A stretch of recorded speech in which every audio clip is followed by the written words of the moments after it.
मैं इकोसिस्टम के दो छोटे छोटे उदाहरण आपके सामने रखूंगा जिससे आपको समझ में आएगा कि इकोसिस्टम कितना जहरीला है।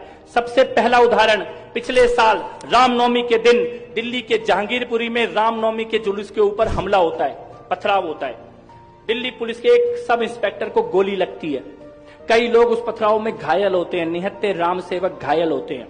दिल्ली की पुलिस जहांगीरपुरी के एक कबाड़ी को गिरफ्तार करती है, अंसार नाम का कबाड़ी। शाम को 8 बजे दिल्ली की पुलिस उसको गिरफ्तार करती है। महेंद्र जी, सुबह 9 बजे देश की सबसे बड़ी अदालत में, सुप्रीम कोर्ट में, देश के सबसे बड़े बड़े 5 वकील जहांगीरपुरी के कबाड़ी के लिए जाके खड़े होते हैं। शेम से भी ज्यादा भयानक बात यह है, जो उस वक्त हमने सोची कि ये जहांगीरपुरी का कबाड़ी अंसार, पत्थर चलाने वाला, इसके पास इतने बड़े बड़े वकील कहां से आ गए। अगर आप और हम अपना घर बेच के भी उन 5 वकील को 12 घंटे के अंदर सुप्रीम कोर्ट में खड़ा करने की कोशिश करेंगे, हमें अपॉइंटमेंट भी नहीं मिलेगा उन वकीलों से। 12 घंटे के अंदर अपॉइंटमेंट भी नहीं मिलेगा।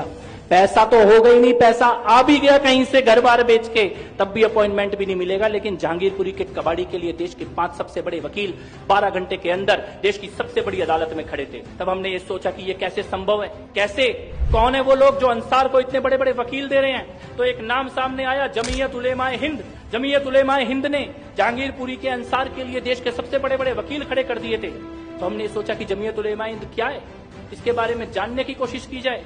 इनके पास इतना पैसा कहां से आ रहा है। तो पता लगा, अहमदाबाद में जो बम ब्लास्ट हुए थे, आतंकवादी हमले हुए थे, जिन आतंकवादी हमलों में पुलिस ने आतंकवादियों को न केवल पकड़ा बल्कि सबूतों के साथ कोर्ट में ले जाके उनका गुनाह साबित करके सजा दिला दी 36 लोगों को।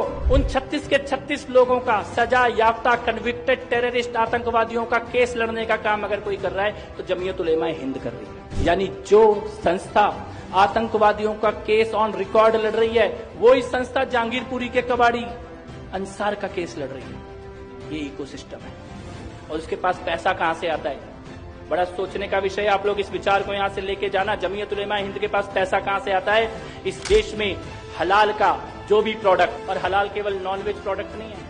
अगर आप अभी गूगल पे सर्च करेंगे तो हलाल में वेज, नॉनवेज, यहाँ तक कि आपका ये पेन, पेपर, कॉपी, बिल्डिंग, इमारत, रियल एस्टेट, फोन, इन सब तक को हलाल के सर्टिफिकेशन का जो भी पैसा जाता है वो सारा का सारा पैसा जमीयत उलेमाए हिंद के पास जाता है। यानी कि आप अपने बाल कटाने के पैसे से अपनी गर्दन कटाने की, इसको कहते हैं इकोसिस्टम। और दूसरा एग्जाम्पल दिल्ली के दंगों का।